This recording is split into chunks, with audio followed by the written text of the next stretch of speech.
नमस्कार, news India देख रहे हैं आप और मैं हूं आपके साथ अंशिका पाठक। दिन की बड़ी खबरों पर चर्चा करेंगे और 8 बजे की 8 बड़ी खबरों को विस्तार से आप तक पहुंचाएंगे। बात सबसे पहले बड़ी खबर की, जहां पहली बड़ी खबर हिमाचल से, हिमाचल प्रदेश से।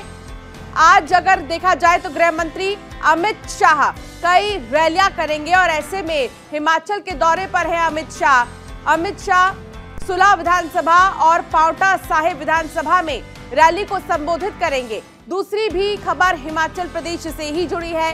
कांग्रेस की महासचिव प्रियंका गांधी भी आज हिमाचल के दौरे पर है। प्रियंका सिरमौर में विशाल परिवर्तन प्रतिज्ञा रैली को संबोधित करेंगी, साथ ही शिमला में डोर टू डोर जनसंपर्क भी करेंगी। तीसरी खबर गुजरात से आ रही है, जहां कांग्रेस के युवराज राहुल गांधी ने गुजरात चुनाव प्रचार की कमान संभाल ली है। आज राहुल गांधी वडोदरा में चुनावी जनसभा को संबोधित करेंगे। चौथी खबर भारत जोड़ो यात्रा से जुड़ी है। मल्लिकार्जुन खड़गे यात्रा में शामिल होंगे। राहुल गांधी की यात्रा को शिवसेना और एनसीपी का भी समर्थन मिल रहा है। पांचवी खबर देश की राजधानी दिल्ली से जुड़ी है। आज अरविंद केजरीवाल एनसीडी चुनाव के लिए दिल्ली वालों से 10 वादों का ऐलान करने जाएंगे। आपको बता दें, छठी बड़ी खबर दिल्ली से ही जुड़ी है। दिल्ली में बढ़ते प्रदूषण का मामला अब सुप्रीम कोर्ट की चौखट तक पहुंच गया है। मुख्य न्यायाधीश की पीठ इस मामले में आज सुनवाई करेगी। सातवीं खबर शिवसेना के नेता संजय राउत से जुड़ी है। 102 दिन बाद संजय राउत जेल से बाहर निकले हैं। उनकी जमानत के खिलाफ ईडी ने याचिका दायर की है, जिस पर आज सुनवाई होनी है। आखिरी खबर खेल के मैदान से आ रही है। T20 वर्ल्ड कप में आज भारत इंग्लैंड में महासंग्राम होने जा रहा है। एडिलेड में भारत इंग्लैंड के बीच ये सेमीफाइनल खेला जाना है। तो ये 8 बड़ी खबरें 8 बजे की आपको विस्तार से बताएंगे और साथ ही इन खबरों से जुड़े तमाम अपडेट आप तक लगातार पहुंचाएंगे। पूरे दिन इन 8 बड़ी खबरों पर हमारी नजर रहेगी, चाहे वो राजनेताओं का दौरा हो या फिर खबर आपके मतलब की हो, यानी कि प्रदूषण की, उससे जुड़ी भी तमाम चीजें आप तक पहुंचाएंगे। और जितने भी क्रिकेट लवर्स हैं उनके लिए आज T20 वर्ल्ड कप से जुड़ी तमाम तस्वीरें आप तक सबसे पहले न्यूज इंडिया पहुंचाएगा। तो 8 बजे की 8 बड़ी खबरों में आपको दिखा रहे हैं ये 8 बड़ी खबरें। बात सबसे पहली खबर की होगी, जहां हिमाचल प्रदेश के दौरे पर गृह मंत्री अमित शाह हैं। सुलह और पांवटा साहिब विधानसभा में रैली करेंगे। 12 नवंबर को हिमाचल प्रदेश में वोटिंग होगी। 8 दिसंबर को विधानसभा चुनाव के नतीजे भी आ जाएंगे। हिमाचल प्रदेश में मतदान की तारीख अब दूर नहीं है। 68 विधानसभा सीटों वाले राज्य में 12 नवंबर को मतदान होना है। ऐसे में सभी राजनीतिक पार्टियां अपनी जीत को पुख्ता करने के लिए जनता से वोटों की अपील कर रही है। बीजेपी अपनी जीत को दोहराने के लिए पूरी ताकत झोंक रही है। आज गृह मंत्री अमित शाह हिमाचल दौरे पर हैं। अमित शाह आज हिमाचल प्रदेश की सुलह विधानसभा और पांवटा साहिब विधानसभा में जनसभा को संबोधित करेंगे। इस दौरान अमित शाह हिमाचल की जनता से अपने उम्मीदवारों के लिए वोट भी मांगेंगे। हिमाचल प्रदेश में बीजेपी की सरकार है। बीजेपी इस बार भी अपनी जीत को दोहराना चाहती है। हालांकि यही हाल उत्तर प्रदेश और उत्तराखंड का भी था, जहां पर एक बार फिर से जीत को दोहराया गया। और इसी मिशन के साथ हिमाचल में भी अमित शाह आज रैली को संबोधित करेंगे। 12 नवंबर को हिमाचल प्रदेश में वोटिंग होगी। ज्यादा दिन नहीं बचा है और ऐसे में अगर देखा जाए तो डोर टू डोर कैंपेन की फिर शुरुआत हो जाएगी, जिसको ध्यान में रखते हुए अमित शाह की ये रैली है। और इसके बाद 8 दिसंबर का वो दिन जब नतीजे सामने आएंगे, जनता अपने मताधिकार का इस्तेमाल 12 नवंबर को करेगी। और उससे पहले अमित शाह का ये दौरा कई मायने में खास है, क्योंकि यहाँ से अमित शाह कई बड़े वादे जनता से करेंगे, जो कि आने वाले समय में चुनाव को ध्यान में रखते हुए जनता के मूड पर भी परिवर्तन लाने की संभावना है। तो आज जो जनसभा होगी वो जनसभा बहुत ही ज्यादा अहम है, क्योंकि सुलह और पांवटा साहिब विधानसभा में आज रैली करेंगे अमित शाह।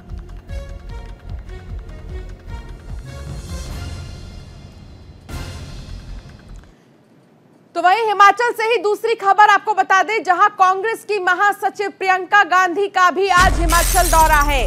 सताउन और सिरमौर में जनसभा को संबोधित करेंगी प्रियंका गांधी। सिरमौर में विशाल परिवर्तन प्रतिज्ञा रैली करेंगी। शिमला में डोर टू डोर जनसंपर्क करेंगी प्रियंका गांधी। हिमाचल प्रदेश में मतदान की तारीख अब दूर नहीं है और 68 विधानसभा सीटों वाले राज्य में 12 नवंबर को मतदान होना है। सभी राजनीतिक दल अपनी जीत के पुख्ता इंतजाम के लिए जनता से अपने उम्मीदवारों के पक्ष में वोट देने की अपील कर रहे हैं। कांग्रेस नेता राहुल गांधी के भारत जोड़ो यात्रा में व्यस्त होने के चलते अब कांग्रेस की महासचिव प्रियंका गांधी ने हिमाचल विधानसभा चुनाव प्रचार की कमान संभाल ली है। आज प्रियंका गांधी हिमाचल के सिरमौर के सतौन में जनसभा को करेंगी संबोधित। तो वहीं आपको बता दें कि प्रियंका सिरमौर में विशाल परिवर्तन प्रतिज्ञा रैली निकालेंगी। दोपहर के बाद प्रियंका गांधी शिमला में डोर टू डोर जनसंपर्क कर जनता से कांग्रेस को वोट देने की अपील भी करेंगी।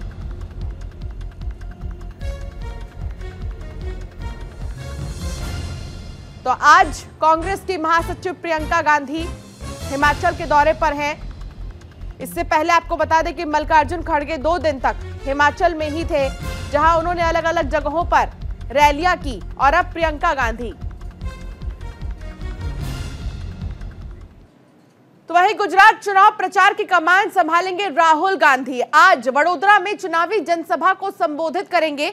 2 चरणों में गुजरात का विधानसभा चुनाव होगा। 1 दिसंबर और 5 दिसंबर को होगा विधानसभा चुनाव। 8 दिसंबर को नतीजे आएंगे। विधानसभा चुनाव के नतीजे के मद्देनजर तमाम वादे किए जा सकते हैं आज। तो गुजरात विधानसभा चुनाव 2022 में कांग्रेस पार्टी के पूर्व अध्यक्ष और वायनाड से सांसद राहुल गांधी कांग्रेस के चुनाव प्रचार में हिस्सा लेने जा रहे हैं। राहुल गांधी आज वडोदरा में एक जनसभा को संबोधित करेंगे। गौरतलब है कि पहले बीजेपी आरोप लगा रही थी कि राहुल गांधी पार्टी के प्रचार के लिए गुजरात नहीं आएंगे। अब जबकि गुजरात विधानसभा चुनाव की तारीखों का ऐलान हो गया है, तो कांग्रेस ने गुजरात में अपनी पूरी ताकत झोंक दी है।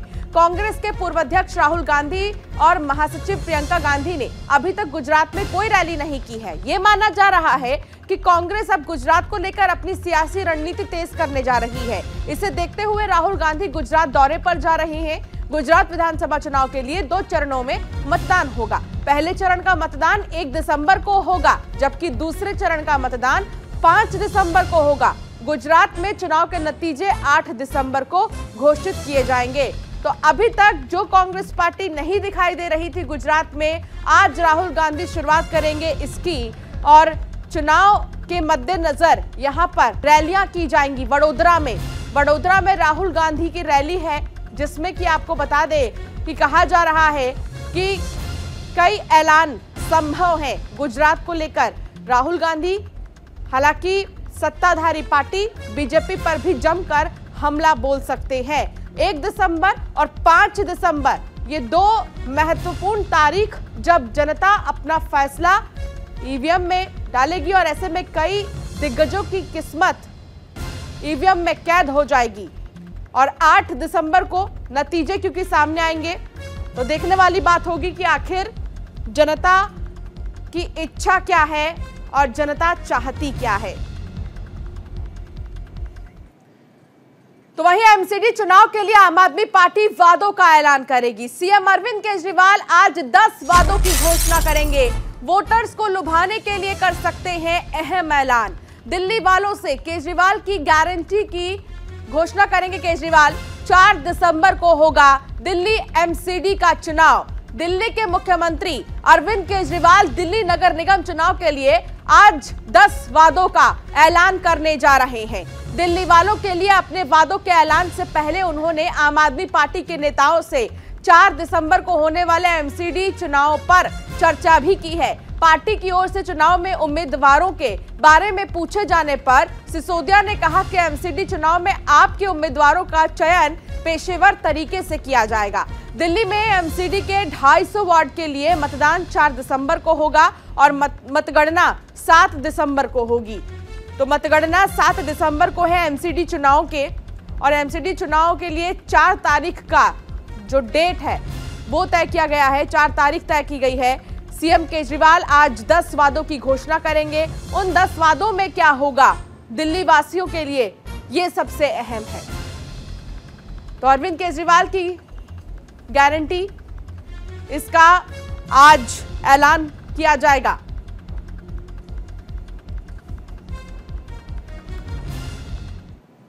और अब बात होगी प्रदूषण की, जहां सुप्रीम कोर्ट पहुंचा वायु प्रदूषण का मामला। दिल्ली एनसीआर में वायु प्रदूषण पर अहम सुनवाई सुप्रीम कोर्ट में होगी। वायु प्रदूषण पर सुनवाई, मुख्य न्यायाधीश की पीठ करेगी सुनवाई। दिल्ली एनसीआर में वायु प्रदूषण का मामला सुप्रीम कोर्ट पहुंच चुका है। आज दिल्ली एनसीआर में बढ़ते प्रदूषण को लेकर सुप्रीम कोर्ट में अहम सुनवाई होने वाली है। पिछले कुछ दिनों से दिल्ली एनसीआर की हवा प्रदूषण के कारण जहरीली हो गई है। कई शहरों में वायु गुणवत्ता सूचकांक 600 के आसपास है। मुख्य न्यायाधीश की अध्यक्षता वाली पीठ के समक्ष याचिकाकर्ता ने वायु प्रदूषण को रोकने के लिए तत्काल कदम उठाने की मांग की है। वकील ने कहा है कि पराली जलाने के कारण दिल्ली में वायु प्रदूषण बेहद खराब स्थिति में है। देश की सर्वोच्च अदालत में होने वाली सुनवाई मुख्य न्यायाधीश की पीठ करेगी। राष्ट्रीय मानवाधिकार आयोग ने भी दिल्ली एनसीआर में बढ़ते वायु प्रदूषण को लेकर चिंता जाहिर की है।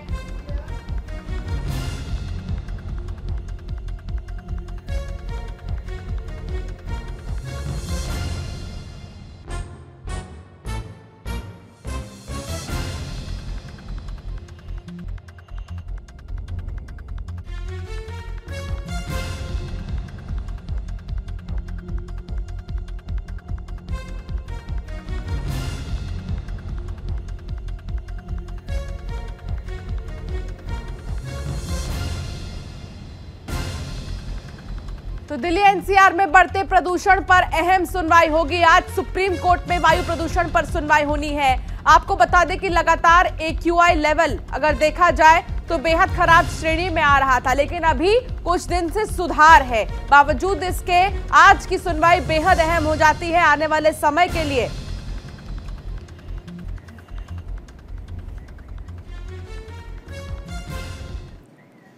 बढ़ेंगे अगली खबर की ओर, जहां जेल से बाहर आए शिवसेना के प्रवक्ता संजय राउत। आपको बता दें कि 102 दिन के बाद जेल से निकले शिवसेना नेता संजय राउत। पात्रा चौल भूमि घोटाले के आरोप में जेल में थे राउत। ईडी ने बॉम्बे हाईकोर्ट का दरवाजा खटखटाया। राउत की जमानत के खिलाफ आज कोर्ट में सुनवाई है। शिवसेना नेता और राज्यसभा सांसद संजय राउत को कोर्ट से बड़ी राहत मिली है। बुधवार को राउत की जमानत याचिका पर सुनवाई करते हुए मुंबई की पीएमएलए कोर्ट ने उन्हें जमानत दे दी है। राउत पात्रा चौल भूमि घोटाले के आरोप में लंबे समय से जेल में बंद थे। रिहाई के आदेश मिलने के बाद राउत देर शाम जेल से बाहर आ गए हैं। संजय राउत को जमानत मिलते ही सॉलिसिटर जनरल ने जमानत आदेश के अमल पर कुछ समय के लिए रोक लगाने की मांग की है, जिससे ईडी मुंबई की पीएमएलए अदालत के आदेश के खिलाफ उच्च न्यायालय में अपील कर सके। इस मामले में पीएमएलए कोर्ट ने अपना आदेश सुनाया और फैसले पर रोक लगाने से इनकार कर दिया। इसके बाद प्रवर्तन निदेशालय ने पात्रा चौल भूमि घोटाले में संजय राउत को मिली जमानत को लेकर बॉम्बे हाईकोर्ट का दरवाजा खटखटाया है। आपको बता दें कि एएसजी के हाई कोर्ट बेंच के समक्ष मामले का उल्लेख करने की संभावना है। एएसजी ने संजय राउत की जमानत का विरोध करने वाली उनकी अर्जी का जिक्र किया और उन्हें दी गई जमानत पर रोक लगाने की मांग की है। जस्टिस भारती डांगरे की सिंगल जज बेंच अब इस मामले की सुनवाई करेगी। संजय राउत के जमानत के खिलाफ आज सुनवाई होगी। हालांकि हाईकोर्ट ने संजय राउत और प्रवीण राउत की रिहाई पर रोक लगाने से इनकार कर दिया है।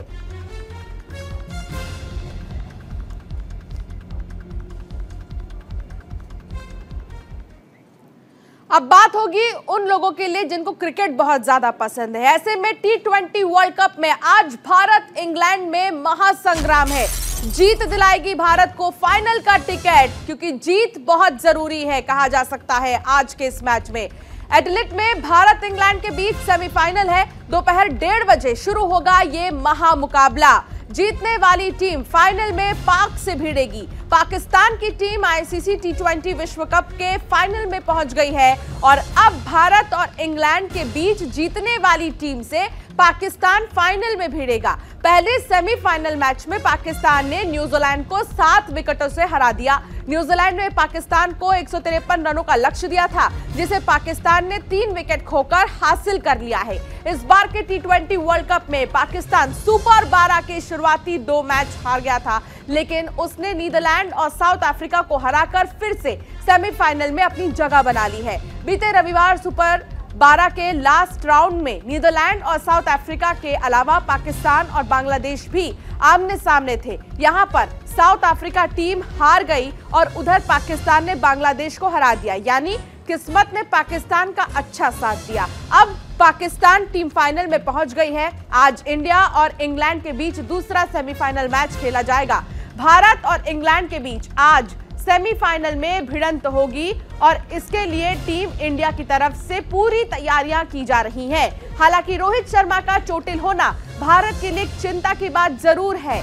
दूसरी ओर सूर्य कुमार यादव की बल्लेबाजी भी शानदार रही है। केएल राहुल भी फॉर्म में लौटते दिख रहे हैं। ऐसे में इंग्लैंड के लिए ये चिंता का विषय जरूर है। लेकिन आज का ये महामुकाबला, आज देखना होगा इस महासंग्राम का विजेता कौन होता है। लेकिन लगातार ये कहा जा रहा है कि फाइनल में जाने के लिए आज सेमीफाइनल में जीतना भारत के लिए बहुत ज्यादा जरूरी है। एडिलेड में भारत इंग्लैंड के बीच सेमीफाइनल मैच होगा और लगभग 1:30 बजे का वक्त बताया जा रहा है जब ये महामुकाबला शुरू होगा। T20 वर्ल्ड कप के लिए आज आमने सामने भारत और इंग्लैंड।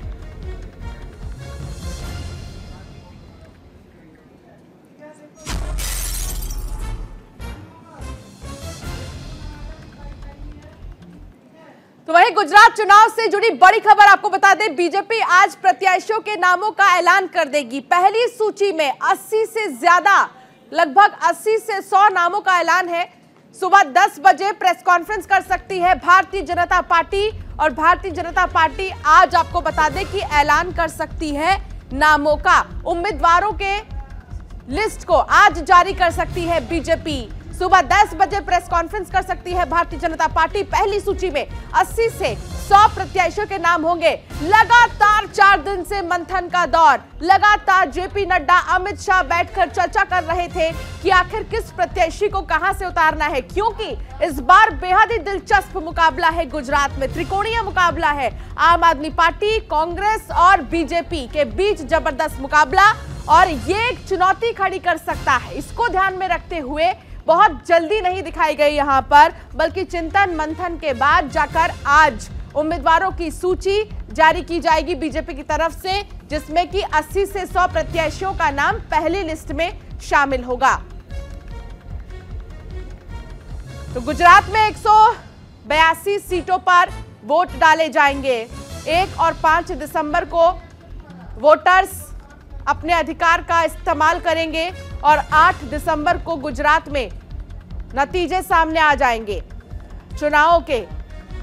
उससे पहले लगातार रैलियां जारी हैं, जनसभाएं हो रही हैं। अब डोर टू डोर कैंपेन की शुरुआत भी हो जाएगी और आज 80 से 100 नामों का ऐलान बीजेपी कर सकती है। और अब बात होगी झारखंड की अवैध खनन घोटाला मामले को लेकर, जहां सीएम हेमंत सोरेन को दूसरी बार समन जारी किया गया है। सीएम सोरेन को दूसरी बार ईडी का समन। 3 नवंबर को ईडी पूछताछ कर चुकी है। सीएम सोरेन ने 3 सप्ताह का समय मांगा था। राज्य के मुख्यमंत्री हेमंत सोरेन की दूसरी बार समन भेजकर ईडी ने 17 नवंबर को बुलाया है। ऐसे में एक बार फिर सियासी सरगर्मी तेज हो गई है। पिछली बार 3 नवंबर को ईडी ने समन के माध्यम से मुख्यमंत्री को पूछताछ के लिए बुलाया था, लेकिन मुख्यमंत्री नहीं गए और उनके द्वारा ईडी से 3 सप्ताह का समय मांगा गया था। अब दोबारा बुलाए जाने पर भाजपा ने तंज कसते हुए कहा है कि मुख्यमंत्री इस बार कौन सा बहाना बनाते हैं, इसमें हमें इंतजार रहेगा। भाजपा ने यह सलाह दी है कि सीएम उच्च संवैधानिक पद पर बैठे हैं, इसीलिए उन्हें कानून का पालन करना चाहिए। तो एक बार फिर से समन, ईडी का समन दूसरी बार हेमंत सोरेन के लिए। इससे पहले भी जब बुलाया गया हेमंत सोरेन को तो उन्होंने 3 सप्ताह का समय मांगा था।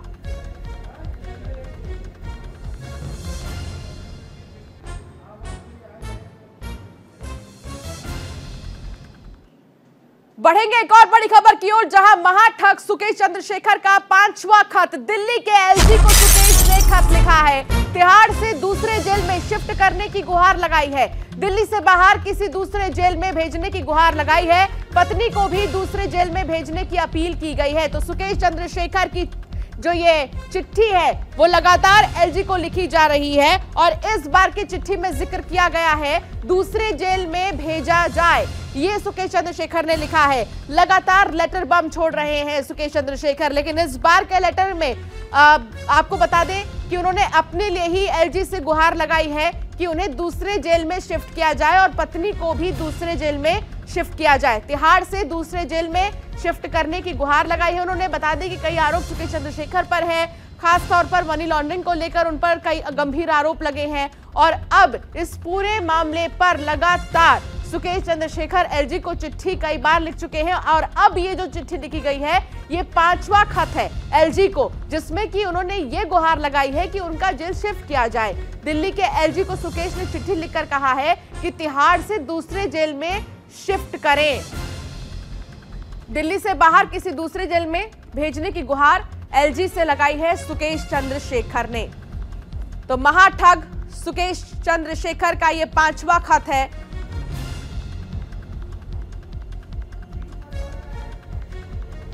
और फिलहाल बुलेटिन में इतना ही, लेकिन जाते जाते आपको दिखाते हैं पूरे देश और दुनिया के मौसम का क्या है मिजाज।